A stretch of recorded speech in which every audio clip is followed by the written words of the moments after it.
I'm Wendy Caverly. I'm a strategic connection expert and the organizer of the Crusaders Connection event. And I am here today with our platinum level sponsor for our financial services umbrella, Adam San Juan, with RWS, Retirement and Wealth Strategies. Did I nail it? Well done. Thank you. Good so job. I'm very excited to have you with us you. here today. Mm-hmm. So Adam, what I want to do is I want to start with you introducing yourself in your own words so our viewers can meet the real you and know why they should be so lucky to be blessed to be in your presence. Oh, love that. Yes. So Adam San Juan, I've been in the financial services industry for, closing in on 30 years, which is crazy to me. Starting kindergarten, got it. Yeah, I love that. Thank you for that. And my title is Managing Director of Retirement Plan Services, or RWS. When you're a financial advisor, it's like saying you're a doctor. Well, of what? Of what? Right. And now all doctors should be able to do certain things, but my specialty is retirement plans. So my phone typically rings when a business owner says, hey, my 401k is broke, nobody uses it. And in certain states mandate a retirement plan. Okay. And sometimes my phone rings where they'll say, I got this crazy letter from the state of Illinois saying I need to install something, and if I don't, there's a fine. So we solve that, but I'd say that the first-time buyers are cost-conscious, second-time buyers are competency-conscious. Okay. So when my phone really, really rings, it's when somebody says, I have an existing plan. Yes. It's broken, my employees don't use it, and then so my job is to solve that. Yes. Yeah. So, okay. So there's a couple of things I heard there. Yeah. One is the amazing reminder that it's not just being a financial advisor any more than it is just being a doctor. Yeah. It's being a specialist and expert at it because it is extremely complicated now. It's gotten very complicated. Yes. And at the end of the day, and I know you see this in your practice, there was a time where you were a generalist, and a generalist was able to do pretty much everything. Yes. But as world got complicated, then it became, okay, what is your core competency? Yes. Right? And so people are now saying, yeah, Adam, you're a financial advisor. Are 401ks a hobby to you, or do you really do them? And I can say 95% of my practice is, in fact, talking to business owners and helping them with their retirement plans. Yes, and I love that too because you can do it all, but what are you good at? Yes, I rather have an expert at their and then know the experts in the other things. Funny you mentioned the word expert because there's something called Rule 702, and if you watch enough Criminal Minds or if you're watching enough CSI, and they say, well, what's this expert witness? There are 4 things that qualify somebody for an expert witness. And I remember them in the form of HFPP. H, is your testimony helpful? No, if it's not, then you're not an expert witness. F, is it based upon fact? Well, it better be based on fact. You're out. P, do you have a process by which you are helpful and it's based upon fact? So you have to have a process. And then the last P is this, do you practice it? You can't say, I stayed at a Holiday Inn and I'm smart and I watch enough YouTube videos. Like, well, how many of you actually done it? Right. And that's where we can say, well, anecdotal, we can measure all this, but at the end of the day, I can say I got enough trophies and scars to tell you I've done pretty much everything in the past 25, 30 years. I've done, I did a podcast about 4 years ago, and one of the things that they asked me is, why should anyone listen to you? And my reply is, I have failed a lot, and I'm still here. Yeah, I call that trophies and scars. But if you think about this Rule 702, and when in my conversations with business owners and other professionals, even in networking, when I ask people, what is it that you do? And I'm listening for, are they helpful? Is what they're saying based upon fact? Do they have a process for making sure those two happen? And is this a hobby to you, or do you actually do this? And if you check off all 4 boxes, I can see me putting you in front of my clients. I love that. Yeah, I love that. That's something I think. Are you going to steal that? We should steal that. I would say I think we should adopt it. But we're going to honor your reputation by taking it on as something that we do. So if you're okay with that. And something else that I also noted in your introduction is you mentioned other states, which I think is really key, especially for people attending this event, because this started out as a kind of a Michigan-based event, but it's expanded to what I'm calling the Great Lakes region, because so many of us, especially with Zoom or Microsoft Teams, our geographic boundaries are boundless now. So how far is your demographic? How many people can you help over how many areas? Well, it kind of depends. In 2002, there was a book by Ian Bremmer called The World is Flat. And it just talked about how the internet flattened everything. Right. Like you could be in China and you could be, in Waukegan, Illinois at the same time. No word about AI, no word about Zoom or anything like that. And I think the beautiful thing about technology is that you have to ask your end user, your customer, right. How do you like your steak? And they will say, yeah, well, we can do a Zoom meeting, and that's perfectly fine. But see, I'm old school, right? Yes. And so I'm like, I need to come and see you. And like, you don't need to do that. But in initial meetings, you need to do that. Yeah. So, we do have clients in Connecticut. Okay. We have clients in Virginia, a couple of clients in Virginia, Indiana, Chicago, obviously. And I'd say that, majority of my clients are here in Michigan. Okay. But at the end of the day, if they say, yeah, we're in Connecticut and we want you to be here every single quarter, I would say, and this is another thing. People say yes right away. It's like, yeah, don't say yes right away. Say, let me get back to you and do the Right. math to see if it actually makes sense. Thank you for that. Thank you for that. Yeah. Yes. And they might say, I will pay for it if that's what you do. Right. But see, as a financial advisor, it doesn't matter what you do. You better be prepared for that conversation. Yeah. Because if you don't know how to respond to it, then you're doing this Irish jig in front of a client. And what's interesting too about that is that generationally, we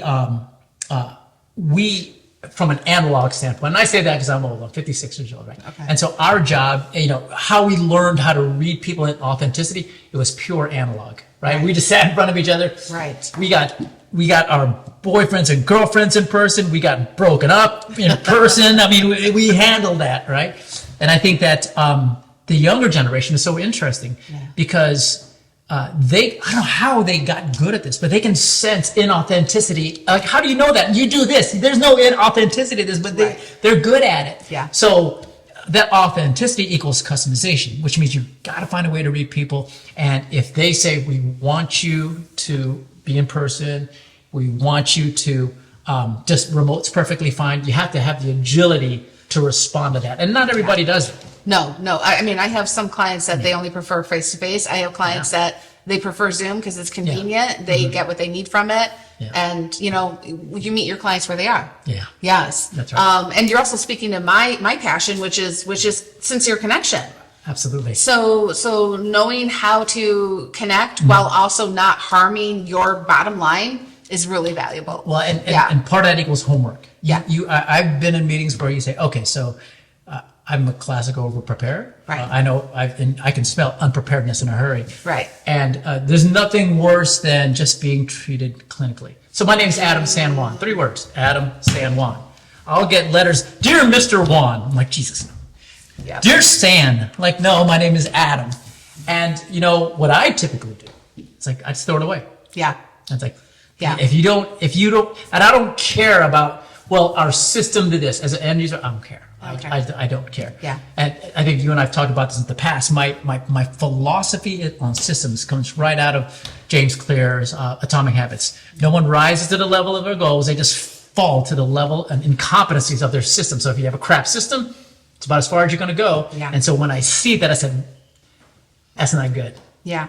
My team, they know I'm a stickler about that. It's like the second our clients feel like it's clinical, it's a bad policy. And how many financial advisors are there?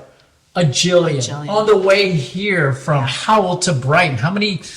Right up the road, there's a shop right there, Yes. right? There's a few. They cluster. They do. Yes. So what we have to struggle with and our challenge with is what makes us different. I was about to say, you literally have led me into the very next question. Yeah.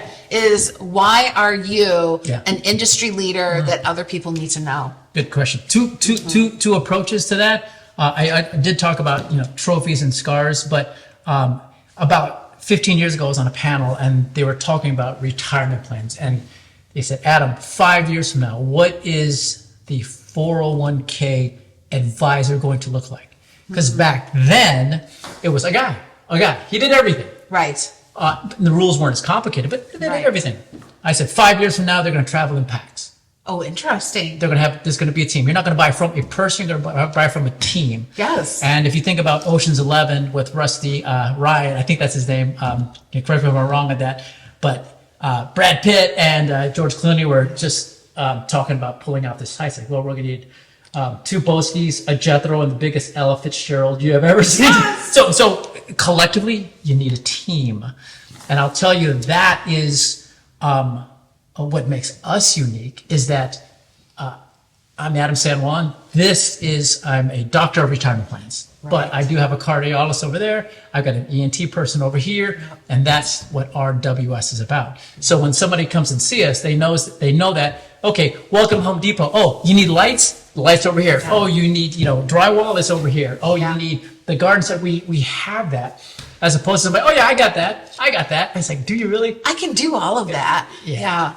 And then, really, one of the things too is just the ability we listen very, very well. Nice. Meaning that we have a lot of answers, but we don't like guessing, which means, and I tell people this, I said, I'm going to ask a lot of questions. Yeah. And you know what? I don't want my doctor guessing. I don't want my dentist guessing. Yep. I don't want my lawyer, and you certainly don't want your financial advisor guessing.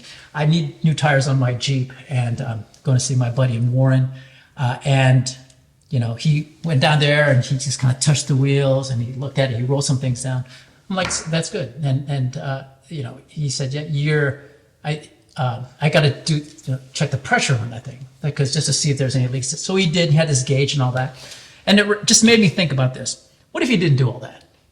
What if he said, yeah, I need some air, or you're going to put a gauge? No, that looks about right. Okay, good luck. Drive back to Chicago. Are you kidding me? Please measure this. So I will tell you, one of the unique things we do, we ask a lot of questions. Yeah. We have to. We don't like guessing. And I always warn anybody who buys anything, be mindful of the guy that says yes right away. It's like, how do you even know? You haven't asked enough questions. And some people get annoyed by that. It's annoying, isn't it? It's like, it's helpful though. What it is to me is I just like feeling managed and assumed. And and even though maybe you've done this a million times, I want to feel like I am unique. And this is the first time. So yes, asking all of those questions makes me know that you care and you're listening, and whatever you're proposing might be the 14th time today, but it is exactly what I need. Yeah. People sometimes wonder, why does it take you a couple of weeks to come back with a solution? I said, you can't rush this. I mean, we could, but then we have to backtrack. Yes. And that equals rework. Well, the guy down the street said they could. And I was like, well, if you think it's expensive to hire a pro, wait till you hire an amateur and see what that looks like. There you go. Right. So I would say that a very professional shop. You know, we are more David than Goliath. We're actually growing really fast. But we still, how do you maintain that David feel? As opposed to saying, wow, we're clinical. We're not. I mean, you call us, you'll talk to a live person. You'll get to meet Caitlin, and you'll get to meet Ashley and Reagan and Alicia right in our office. And we say that's the touch. And we believe in environment, right? So you come into our office, it's just comfortable, and it's clean. And it's like walking to a restaurant, you're going to get seated, you're going to get greeted properly, you're going to get seated, you're going to get your food, the food's going to be good, you'll pay your bill up properly and on time, and then you'll be on your way and you'll tell your friends how was it, and say, yeah, it was a good place. I'd recommend it. So you might see me rubbing my hands because you're speaking my language, and I also love, like, my brain immediately goes into strategy mode. I know. So I'm like, sense the wheels turning. Yes. How do you maintain that consistency of quality even as you're scaling? Absolutely. Okay, so that's a conversation for another day. Sure it is. And I also like how you are that one-stop shop. I think that's really important as a small business owner. Who has aspirations of being a large business owner. I've always found it very frustrating that what CPA said is different than what my attorney said, which is different than what my financial advisor said, which is different than what my banker said. And none of you agree, and every one of you thinks the other person is wrong. And what is that creates paralysis and still leaves me in a danger zone. So as you said, you're a doctor of what you do, but you know these other people, which means that a client can come to you and be assured that their entire 360 is being considered and covered. Now, if they have a CPA that they work with, Right. we have no problem saying, well, let's just touch base with it. And Right. part of it is positioning. It's like, well, it sounds like you trust your CPA a lot. It makes sense that I talk to him, doesn't it? Instead of going through the poor customer too, right? Exactly. Like, here, let me connect with your trusted network. Absolutely. Yeah. And make sure that we're all working for you. Yeah, some people get threatened by that. It's like, no, it's like, if it's important to you, it's important to us. Yeah. I mean, and there's a phrase, I know you've heard me say this before, God's economy is big enough, always has been, always will be, right? So guess what? Let me help you. Yes. And then the rest will take care of itself. I love Because we all have the same interests, right? We all want you to be well, but you can't say, well, he's going to steal my business. That's a real weird way to go into it. That is, okay, so that's not, because limiting mindset. You're getting all the atomisms now, right? Yeah, so, well, no, they're good stuff, but then, then I was like, I view you as a collaborator, you view me as competition. Which one of us is limiting mindset? Absolutely. Right? I've had that experience a couple Yeah. times this year. I'm like, dude, okay. That's okay. That's right. okay. All right, so. Yes. This is your first year attending the Crusaders Connection event. So what drew you to it, and what are you most excited about? Right. This is not a butt-kissing exercise, but You're welcome to. you I'm not going to are stop you. the heart of your program. And when I got a chance to watch you in motion, I said, I need to stay close to you, right?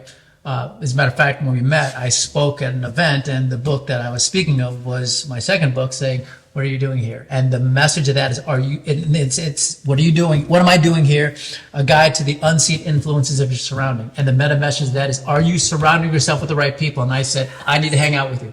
At the same time, you and I have been in environments where we go, yeah, I'm not hanging that's not, we know our boundaries, we know our limitations, and just don't have the energy for that. Yeah. But I got a good energy from you. So we started talking, and we said, we are cut from the same cloth. We had the same vision, we had the same passion.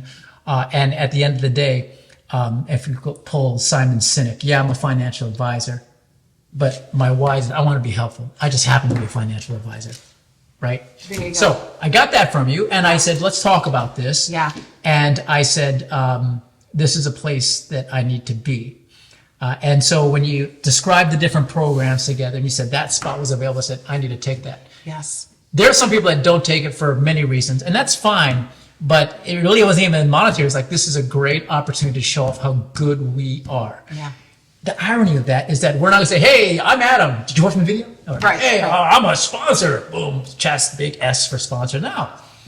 Step on my rug with a big logo on it. JJ, cancel the big S's. Okay, we're not going to do the big S's No, first. I want the big S. No, I'm just kidding with you. The person following you with the arrow. Yeah, exactly. So there's a humbleness to this, Yeah. right? I mean, there's a way to carry yourself. Yes, we are a successful firm, but you know what? At the end of the day, money always takes care of itself. Let's just be helpful.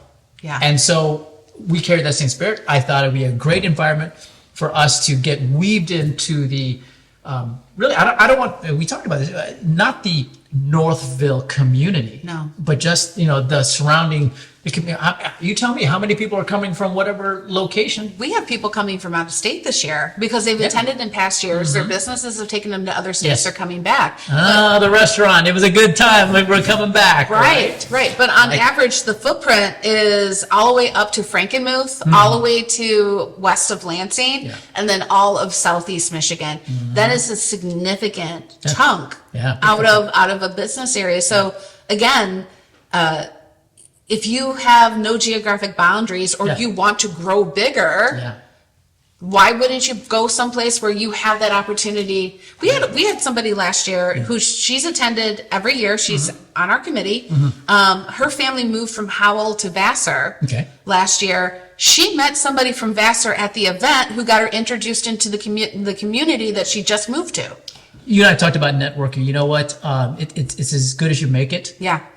Sometimes you dread going to these things, but I never regret it. No. Never regret it because I don't think people know how to network. Number one. They don't, but And then number two, and then number two, you have to understand your aura. What are you looking for? Right. And once you understand that, and it might not land in your hand right away, but you can say, I know somebody from Vassar. Yeah. I know somebody from Frankenmuth. Yeah. So then the question becomes this: how do you get good at that? You practice. you gotta go out in the field. You have gotta to make test it. mistakes. You test it, Yes. and then it's proven, and then it's repeatable. But you have to go do it. You have to go do You it. got to find your style. How many times have we gone to network events where people said they're like wallflowers and like an 8th grade boy waiting for a girl to dance with? I'm like, dude, you got to get off the wall. I call it the and get girl on at the feet. bar. The girl at the bar? Okay, I'm talking about 8th graders. You're talking about girl at the bar. Okay, that's good. Well, I mean, her entire, and these are actually real people I met at an event. Her entire goal was just to get there. And then she spent the entire evening sitting at the bar watching everybody because she didn't know what to do next, or she didn't have an intent. And ironically, I've been working a video in my mind is, when's the last time someone asked you, what do you want to get from this event? You know, most people, their goal is to go and just hope. Yeah, so there is a presentation I've given in the past to a group of people. It's like, how do you determine ROI on networking? And some people think, I showed up, where are my leads? Doesn't work like Here's that. my cards. Here's like, my cards. Whoever gets the most cards doesn't win. If you think that's success, there's a cork board at a coffee shop with your name on it. Absolutely. You don't even need to network it. Just do that. Yeah. And that could be a strategy. I know people who say, our goal is to collect 5 cards today. But you know why? Because they're very tentative and they don't want to jump in the pool. And so they're just showing up. And this is where I would like to ask that person, is this your first time networking? Yeah. It's like, yeah, this is my first time at the pool and I don't know how to swim yet. Okay, we'll work on that. But at least you're here at the pool, because there's a bunch of people who say, networking is for the birds. I don't know. That just blows my mind. I have the luxury of not having to cold call. Right. Why? Because I got a wonderful network. Because you built the network. Absolutely. That's exactly. We could do a whole episode just on that. Just on how yes, I mean that you have to pedal hard to get the bike going, but at some point you want to not have to do that. You want to be able to take a rest and just touch the pedal and keep the momentum. That's the network. The ROI has to be, you have to go in saying, what is my goal? What's my goal? What do I want to have to do after this event? Well, that's just it. I don't mind collecting cards, but say, okay, thank you for all the cards. What are you going to do now? I actually tell my clients, I want you to collect conversations. Love it. Conversations turn into connections. Connections become clients. Yeah. And, so don't focus on how many conversations you think you'll have after the event. Let me give you a tip for that person that went to the networking event and just kind of a bit tentative. Yes. Bring a friend. Yeah. Oh my God. Networking in pairs. Oh, I love doing that. Yes. That's like, oh all my right. gosh. I'm an ultimate wing woman, by the way. So you and I need to hang out, because you start over here, I'm going to start. So there's this lady that I work with in Roseville, and when we go to network events together, she starts here. She does that. And our goal is not to talk about what we do. We just talk about each other. And then here's what happens. We just go here, talk about each other, and then ultimately say, oh yeah, hey, Adam, I want you to meet. Hey, Carl, I want you to meet. It's like, let's go. And then rinse and repeat. So for the first person, that person that you mentioned, get a wing person. Absolutely. Absolutely. Okay. All right. So yes, I know we share that passion. Last question. Go for it. This is a connection event. Yes. And it's strategic and it's intentional. Yes. We have a directory so everyone can connect later. Yes. We have cards so people will be purposely introduced Can't to wait to people see they that. need to, which a lot of people love, because then it takes that hesitancy out of it. They know that they're going to meet, they're not going to meet the person they need to know. Yeah. They're going to find them. They're going to be recommended. But Yeah. who are you and your people hoping to have there to connect with that day? Sure. So in networking worlds, we get asked this on a regular basis. I'm sure you do. What are you looking for? Who are you looking What for? do you do? And there's a phrase that I like when I coach people on how to network. Start with the phrase, you know how when. So somebody says, Adam, what do you do? Like, and this will answer your question. I was like, well, you know how when somebody has to take a hardship withdrawal out of their 401k to pay childcare? Right. There's a problem there. We solved that. Now, I can stop right there and see, here's the thing. By starting with the phrase, you know, you're already nodding. And I didn't even finish my sentence. See, that's called a primer. Yeah. And so when somebody says, what are you looking for? It's like, oh, I've already painted the picture of who I can help. Say, well, if he can do that, he could probably do this. So I like to tell them, well, that's a very real scenario where somebody says, look, Adam, I purposely am not participating in my 401k because I have $30,000 in credit card debt and I'm making minimum payments. Gotcha. Okay, so what am I hearing? Okay, you're doing a horrible job saying we're trying, but more importantly, you got this, foot on your neck to the tune of $30,000 at 30% interest, and you're making the minimum payments. That needs some solving. So we help out with that. But just as well, we have business owners who says, I'm a doctor, I have a 401k plan, and I'm not able to put as much as I want to the plan. I want to put as much as possible into this plan. Like, okay, then it becomes a design thing. So for the most part, from a 401k standpoint, that just gives you an idea about what my division of RWS does. Right. But it could be anything. I mean, we have people who say, look, I just sold my business and I've got X amount of dollars in the bank. I don't even know what to do with it. It's more money than I ever imagined I had. Right. What do I do with it now? Right. Or somebody will say, from a tax standpoint, I'm staring at a potentially large tax bill when I turn 65 because of whatever scenario, and I need tax planning. Okay. Not wealth management, but right. Tax planning. And then it could be as simple as, let me draw it back to this person. What kind of budgeting do you have? I mean, we're just talking some of the basics. Yeah. Now, all the wonderfully large things happen, but at its core, you got to know what your cash flow is. You got to know what your budget. You got to know what your expenses is. And you'd be surprised at how many people don't have that. This is something interesting too. Our firm has no minimums. That's a wonderful thing. Oh, that it really is. Yeah, actually. There are some people who say, yeah, you want to sit down with me? We need a minimum of $250,000 in investable assets. Yikes. Okay, and I'm not knocking anybody whose scenario is that. I mean, they understand their profitability, and that's fine.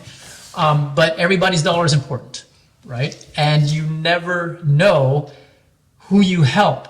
And they might be just testing you. I'm going to test you out with a $10,000 CD to see how you help me. Oh yeah. Then I want to introduce it to my parents, and I want you to introduce it to the other things I've got going on. Exactly.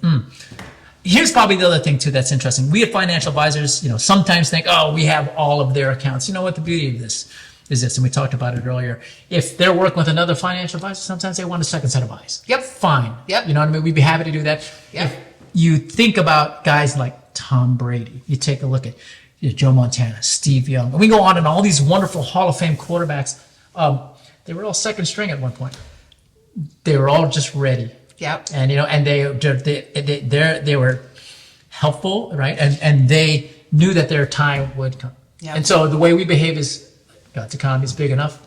We'd be happy to look at it and say, you might want to point that out there. One of the questions we do ask is, tell us about other financial advisors you're working with, and what have you seen before? What have you liked? But you can't be afraid to ask that question. And many people are, but not us. It's just part of the process. No, it is. So what I'm hearing is at this event, the ideal people to show up is people who work with small business owners, maybe some type of consultancy, or someone who is at a pivot point where they're struggling to grow or get to the next level because they need that extra set of eyes, that extra hand holding. I mean, we have an advisory bookkeeper that she's strictly looking for resources for her business owners.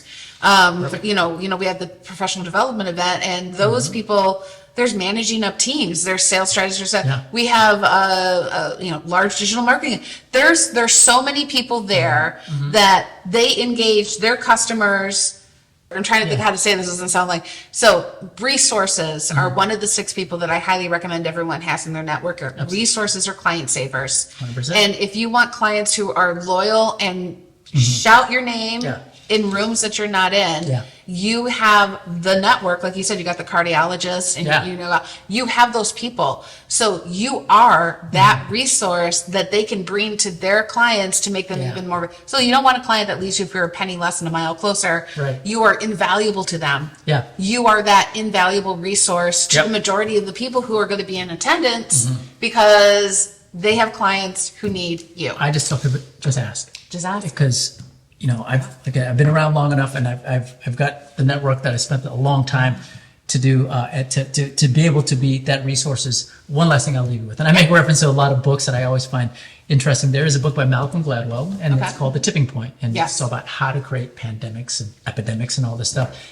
And he said, if you are going to be effective, you need to know 3 people, and those 3 people are this.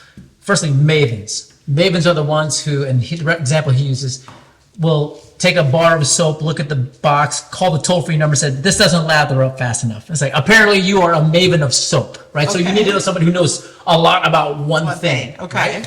Right? And then there is the salesperson. That person has just a lot of energy, right? And then you can get people to move. And then there's this one, the connector. This person knows people, and this person is so important because they are that resource. And I think the example he uses in the book was Paul Revere, and the British are coming and saying, that's a little bit of a misnomer, because Paul Revere did actually that, but more importantly, he knew exactly who to call to let everybody know, and then they told their friends, and they go, Yes. There was another fellow who went the other direction Yes. and just door knocked, basically. Like, that's both ways of doing it. One's more effective. That's a great read. It always pays to be connected. It does. So, all right. So I am so excited to can't see wait. you at the event. So, all right. So, thank you guys. I'm Wendy Caverly, the organizer of the Crusaders Connection event. And this has been Adam San Juan, our platinum sponsor with RSW or RWS. I will get it right eventually. You will. Me and my stupid whatever. So we will catch you on the next one.